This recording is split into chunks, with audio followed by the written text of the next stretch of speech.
Hello, and welcome to a new episode of The Career Changers.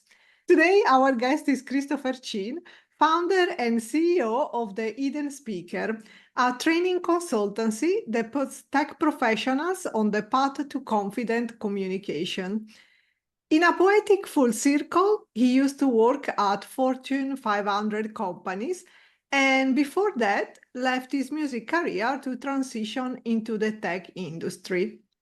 However, he discovered he could still use his love for music to make data sing, turning complex technical material into stories that engage and inspire audiences to act. Today, we will discuss his career journey and how knowing how to present and communicate data can lead anyone on the path to success. Hi, Christopher. Thank you so much for joining us. Thank you so much for having me. So let's start with your career. First of all, what was your dream job when you were a child? When I was a kid, I wanted to be a famous writer first. So you can imagine someone like J.K. Rowling, who wrote the Harry Potter series. I wanted to be successful like that. So I thought, oh, I don't have to go to college or university. I will just write a book and become famous and make millions. My parents didn't like that dream, of course. They said to me, J.K. Rowling is one in a million. How Oh, can you achieve that success? And I said, what if I could be that one person? So yeah, exactly. I wanted to go for it. Ultimately, I decided to become a composer instead, still creative, but let me write music and entertain people and inspire them in a different way. Mm. So how did you go from your dream job when you were a child to your education? What did you decide to study? When I did go to college and university, I decided to major in music. Mm. So all my courses were music-based. I graduated with a bachelor's in music, and I wanted to use that to become a full-fledged composer for Hollywood films one day. Oh, wow. And then how did you start your professional life? Or better, what was your first job? My first paid job was writing music for short films. So I would get these gigs where these directors would have the cuts of the film, and then I would write music to it just with my piano or other instruments. It was the coolest job in the world. Oh, yeah, it sounds incredible and very inspirational. So then, how did you progress in your career? What happened? I discovered how difficult it was to be successful in this career journey, in something as creative as music or writing, because you, in some ways, do need to be that one in a million person to be successful right off the bat. It's hard. And to be financially sustainable, I decided to get a job in tech. I looked everywhere. What kind of job in tech? There are so many kinds: coding, software, data analysis. I decided I wanted to first try being an acoustic engineer because it was the closest techie field to music that I could find. So I got a graduate degree in acoustic engineering and I worked for a little bit as a consultant. What you do in acoustic engineering is you try to design architectural spaces to have optimized sound. So you can imagine a classroom. You want the teacher to be heard from the front of the room all the way to the back, or a concert hall. You want the acoustics to be good, or something like an office building. You want employees to be able to hear each other and also maybe not hear other cubicles and things like that. So acoustic engineers would design that. And it was fun for a while. That sounds incredible as a career change. And what is there is no better way than use transferable skills if that. Yes. And so after that experience, when and how did you decide to transition completely from music to the tech world? As I did some work in acoustic engineering, I realized it wasn't the best fit for me because when you're designing work for acoustic engineering architecture, it takes years to see these things actually be built. And that was frustrating for me. I like more, let's say, short-term gratification. Like when I'm a musician, I can press the note and I hear the sound. So I said, I want to go to a different field in tech that has more of a fast turnaround time. I found coding and data analysis where you can code something in a few minutes and it's done. It's ready to go. I decided to pivot completely into that field because during my graduate degree program, my thesis was focused on acoustics and AI, essentially. And I said, okay, what if I could use my acoustics knowledge and my new AI knowledge and tech knowledge to design algorithms to detect things like endangered whale calls in these acoustic recordings? So I said, okay, it seems like tech is really the right place for me. It checks off all these boxes. It's creative. You can do things really quickly. And I really enjoyed it. Oh, that sounds really interesting. So, at some point, you discovered that you could use your passion for music to enhance the way to present and communicate data. Can you explain how the intuition of music can be applied to make data more engaging and understandable? When I did get those eventual tech data jobs in the industry, I saw something interesting, which was when people conducted their analysis and then presented it, it would often be presented in this very boring way. Just all this data and statistics on these slides and tons of facts. And I thought, I, as a musician, could never get away with doing that, presenting something in a boring way and audiences tune out and look at their phones. For me as a musician, everything comes down to making sure people's attention is engaged and I can make sure they get value by the end. I said, okay, music is really influencing the way I approach my current technical work. What if I could eventually teach this to others so they could not only analyze data in the excellent way they already do, but also present it in maybe a more musical way that engages their audiences? And so, how do you approach turning complex technical material into compelling stories that inspire action? Because I guess you have this music background and knowledge, but the majority of people like us, we don't. So, how can we do that? I'd say music for me is very similar to storytelling. It implements very similar procedures. For example, there are three chemicals in your brain that are activated when you listen to a story. There's cortisol, the stress hormone. When you hear something painful or problematic or challenging, your mind thinks, oh, wow, that's horrible. I hope that's overcome in the future. So if you experience a stressful, anxious event, you feel that surge of anxiety in yourself. And cortisol is not always a bad thing because when you experience a stressful event, you remember it more. In a story, if someone gives you a painful experience they went through, you pay attention to that more and it cues you to remember it later in the future. That's one of them.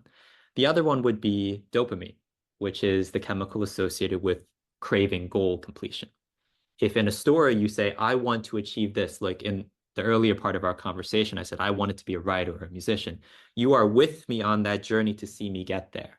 And every time I get closer, dopamine is triggered in your brain to say, okay, let's keep going until we get to the goal. That's a way to keep people's attention engaged throughout.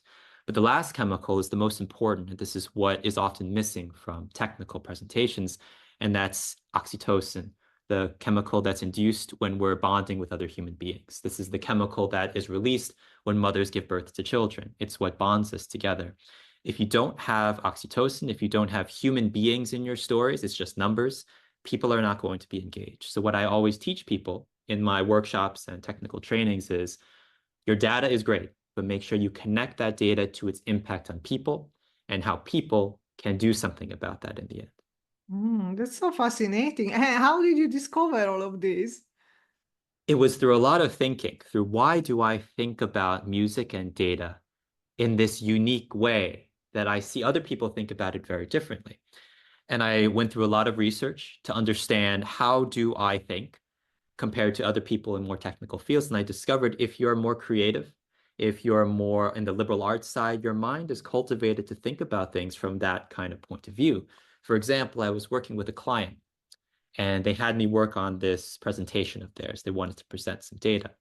In their original presentation, they said, let's say segment A has these characteristics, segment B has these, and segment C has these, end of the presentation. And I said, what if we could look at it a little differently? What if we could say segment A, B, and C are connected and interrelated in this way, and because of that, you can do this differently? In that way, the liberal arts music perspective sees things from the system in the higher level point of view. And the technical perspective is often very granular. How do we execute it? If you have both, that makes you very powerful in communication. Mm. So I guess this connects to what you mentioned in your TED talk, where you mentioned that science and humanities are often seen as opposite, but instead, by blending these disciplines, it's possible to reach a better decision-making process. Is that right? Absolutely. When I was training to be a musician, I thought in that very different way. Let's look at the high level strategy, the 15,000-foot view. Let's think about how people are feeling. And then on the science technical side, when I was learning that, the emphasis was how do you make sure the process is right? How do you go from A to B to C in a very regimented procedural way?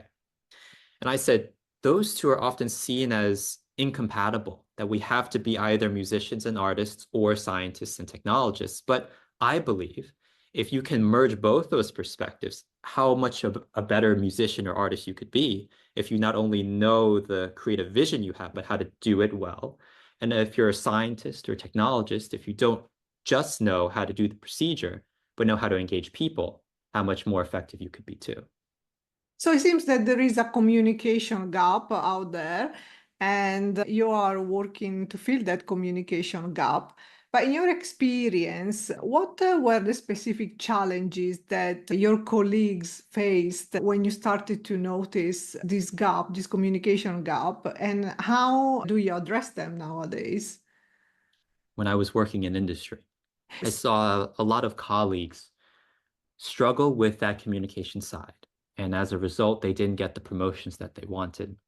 One person I met didn't get promoted for 15 years because communication skills were what was missing. His manager kept saying, if you work on this, I'll promote you. But for 15 years, he never did. And another person on a previous team I worked on, they were phenomenal technically. But when it came to communication and presenting their work, it led to a lot of confused reactions from the audience. And that's what held him back too. In the clients I work with now, communication consistently holds them back from their full career potential. And what I do now is work with them to say, you already can do your job. Let's make sure you can have maximum impact by being able to communicate with clarity and conciseness and confidence, and make sure you're also convincing too at the end. If you have all of that, then you can't be denied that next promotion. Mhm. And do you think these problems are enhanced for tech professionals, or do you think it's a little bit of a common issue in general in the corporate world? I'd say I know the technical world best, and it's the one that I've worked on with many of my clients, but this is an issue I see across the corporate world. The reason I think that's the case is in school, we're not often taught how to communicate. We're taught maybe English as a language, we're taught the vocabulary and the grammar, but we're not taught how to do that well. We're taught how to write an essay, but not necessarily how to speak in public, how to overcome those nerves, how to create a concise response in the classroom that gets to your point quickly enough and delivers value. I think because that's missing from so much professional development and our educational curriculum, that we result in employees and professionals that don't know how to do that, and it's not their fault. So I hope to fill that gap. Mm. So let's talk about the hidden speaker, and I guess this is the way you're trying to fill that gap. You are the founder of it. What is your mission? My mission is to make sure that every tech, data professional, or whatever field that you come from, that you can feel confident in your own voice and you can feel confident getting the career opportunities you deserve because you have those communication skills that can get you to the finish line.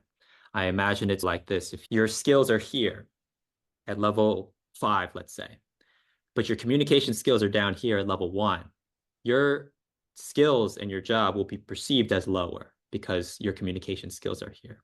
But if your communication skills are up here, your perceived technical skills will be up here too. People attach so much importance to how you communicate and carry yourself in the professional workplace. It's so important to work on that. Mm. If we talk about practical techniques, which one can you teach to people so that they can improve their presentation and storytelling skills? One thing I'd recommend is to be really clear on what your main idea of the presentation is, let's say. I gave my TEDx talk 3 months ago or so. And one core thing I wanted to make sure of when I designed the talk is my core idea of the talk clear. And the core idea was we can communicate data, technical things in a more engaging way. This is how. If you can make sure that the idea of your presentation is clear, then people will be inspired to act upon that idea. I see so many presentations that are just filled with ideas because we want to tell people all this information. But in this noisy world we live in today, it's more impactful to pull back, show less, and by doing so, you make your core idea stand out more. Mm. So what would you suggest to someone that has to do a presentation and maybe they have several concepts there? What is the most important things to focus on? How they can cut down to the most important ideas to communicate? My philosophy around presentation is that it needs to inspire people to do something afterwards. If your core idea of the presentation doesn't motivate action, then it is not the right core idea. So think about, what do I want people to do differently? How are they behaving before? Maybe they're using algorithm A, or maybe they're using marketing campaign B. Do I want them to change campaigns or change something else or act differently or sign off on this proposal? If you can make sure that call to action is clear, then people will do that by the end if you design the presentation to be concise in that way. Mm. And so I guess this is, as you explained before, is one of the necessary steps to move forward in our professional life and to lead towards career success. Absolutely. I think that if more and more people understood how important communication is, not just as a leader, but even as a junior professional, how important it is to stand out, communicate with people well, because in this world with AI, it's going to automate more and more of the manual things we do. I see ChatGPT can spit out all the code that normally people would write themselves. It can write emails for you.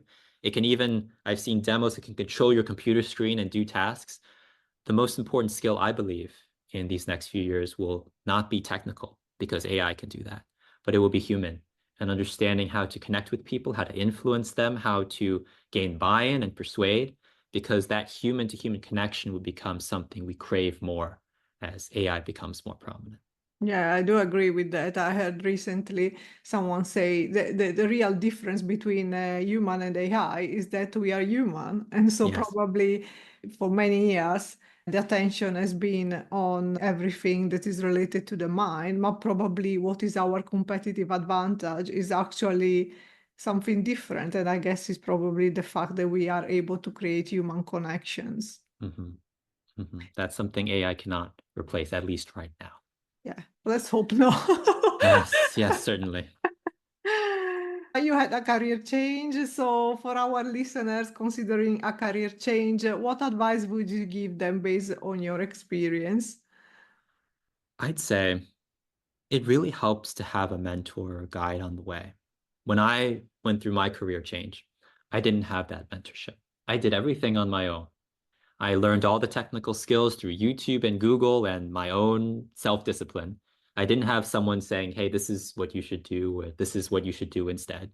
I'd recommend, if you can, to find a community of people trying to do the same thing you are, because it really helps to have people motivating you along the way. And it really helps to have a coach or a guide or a mentor saying, hey, this is what you're not seeing, because we can't see outside ourselves.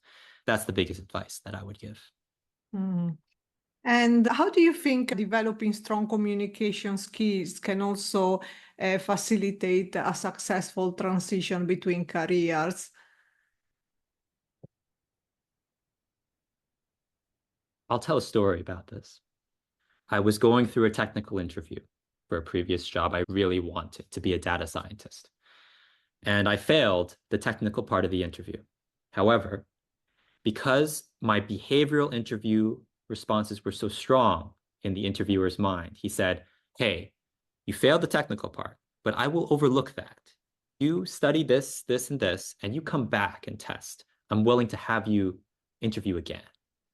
And that just showed me that, yes, you need to have the technical skills to do the job, but communication skills are what connect you to your boss, connect you to your team. And if you're not a good person to work with, if people don't believe you're a good cultural fit for the team, then they're not going to hire you. So communication skills, for that reason, are absolutely essential. Yeah, that's a great story. So, in your journey, what has been the most rewarding aspect in helping others communicate more effectively? What do you get out of this? Tying back to my previous thought on what career changers should do, which is get a mentor. what's most fulfilling for me is being that mentor for other people now, because I work with clients who may feel lost in their career journey. They wanted to get that promotion. They wanted to get that job they wanted. And what I can do for them now is help them in their communication skills. Say, in the next interview, do this and this. In your next presentation, do this and this. And seeing their transformation over the course of us working together to gain the confidence in how they carry themselves and their voice, that to me is the most rewarding thing. And it's because I can now be for other people what I lacked in my own career change story. Mm. So we reached the end of this episode, but we have a few more questions. First of all, what advice would you give to someone looking to do the presentation of their life, whether that may lead to a promotion or to get funding for a startup? What I see a lot with clients I work with, particularly founders of startups, is they make the slides look really nice, they focus a lot on the content, and they never rehearse. As a result, the actual presentation ends up being a failure because they might have the ideas, but if they're not delivered well, people won't understand them. So I recommend to anyone giving the biggest presentation of their life to rehearse and rehearse some more. For my TEDx talk that I gave a few months ago, I rehearsed 35 plus times, recording myself, watching it back, and then doing it better the next time, because that ensured I knew how I would appear to my eventual audience. Don't underestimate the importance of delivery just as much as content. Mhm. And how did you feel after your TED Talk? I felt great about it. I was so relieved it was over because I'd been working on it for months, but I knew exactly how I would be perceived because I watched myself, and that was relieving to me. So when I eventually gave the talk on the stage, I wasn't as nervous as I would have been if I hadn't practiced. Yeah, that's really important. And now we are really at the end, and we have the last question that we ask to all of our guests. If you could give yourself a piece of advice, what would you say to your younger self?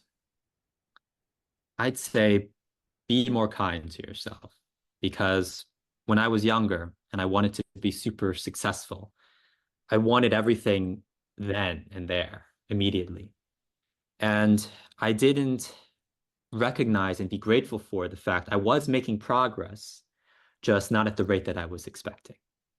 So for anyone who's feeling like they're not where they want to be, acknowledge that you've accomplished a lot so far and you're going to get there eventually, but you have to take care of your own well-being in order to get there successfully.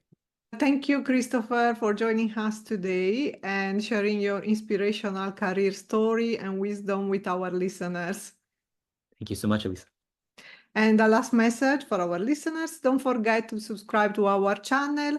If you enjoyed this episode, please leave a review and tune in next week for a new inspirational episode of The Career Changers. Thank you.